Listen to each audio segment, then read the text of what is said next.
ഈ അടുത്ത കാലത്തായി കൂസലേതുമില്ലാതെ കള്ളസാക്ഷി പറയുന്നവരുടെ എണ്ണം ക്രമാതീതമായി വർദ്ധിച്ചുകൊണ്ടിരിക്കുകയാണ്. മതവിശ്വാസിയെ സംബന്ധിച്ചിടത്തോളം ഇത്തരം കള്ളത്തരങ്ങൾക്ക് കൂട്ടുനിൽക്കുന്നത് ന്യായീകരിക്കാൻ പറ്റുമോ? നബിതങ്ങളുടെ ഒരു ഹദീസ് ഇങ്ങനെ വായിക്കാം. ഖാല റസൂലുള്ളാഹി സ്വല്ലല്ലാഹു അലൈഹി വസല്ലം അലാ ഉനബ്ബിഉകും ബി അക്ബരിൽ കബായിർ. നബി സല്ലല്ലാഹു അലൈഹി വസല്ലം പറഞ്ഞു, നിങ്ങൾക്ക് ഞാൻ വലിയ ദോഷങ്ങളെക്കുറിച്ച് പറഞ്ഞു തരട്ടെയോ?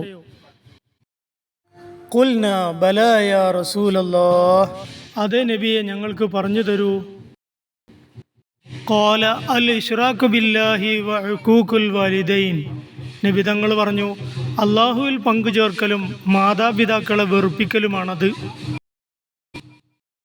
വകാന മുത്തക്കിഅൻ ഫജലസ ഫഖാൽ. ഈ സന്ദർഭത്തിൽ നബി തങ്ങൾ ചാരിക്കിടക്കുകയായിരുന്നു. അവിടുന്ന് എഴുന്നേറ്റിരുന്നു. എന്നിട്ട് വീണ്ടും പറഞ്ഞു, അലാ വഖൗലു സൂർ. നിങ്ങൾ കള്ളസാക്ഷിത്വം പറയുന്നതിനെ സൂക്ഷിക്കണേ. ഫമാസാല യുകർരിറുഹാ ഹത്താ ഖുൽനാ ലൈതഹു സകത. നബി സല്ലല്ലാഹു അലൈഹി വസല്ലം തങ്ങൾ ഈ വാചകം ആവർത്തിച്ചു മൊഴിഞ്ഞുകൊണ്ടേയിരുന്നു. എത്രത്തോളം എന്ന് വെച്ചാൽ നബിതങ്ങളൊന്ന് നിർത്തിയിരുന്നെങ്കിൽ എന്ന് ഞങ്ങൾ പരസ്പരം പറയുന്നത് വരെ. കള്ളക്കേസുകളും കള്ളസാക്ഷിയുമായി മുന്നോട്ടു പോകുന്നവർ ചിന്തിക്കുക. ചില വിദേശ രാജ്യങ്ങളിലൊക്കെ മോഷണം, അടിപിടി, പിടിച്ചുപറി കേസുകളിലൊക്കെ പിടിക്കപ്പെടുന്ന ആളുകളെ അറസ്റ്റ് ചെയ്ത് കൊണ്ടുപോവുകയും പിഴയടക്കമുള്ള ശിക്ഷ വിധിക്കുകയും ചെയ്യും.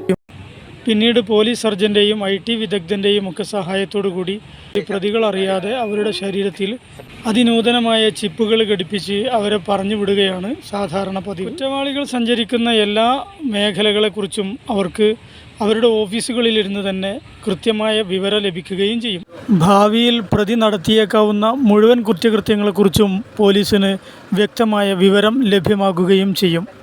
അതോടൊപ്പം പ്രതിയുമായി ബന്ധമുള്ള മുഴുവൻ കുറ്റവാളികളെയും പിടികൂടാൻ ഇത് സഹായമാവുകയും ചെയ്യും.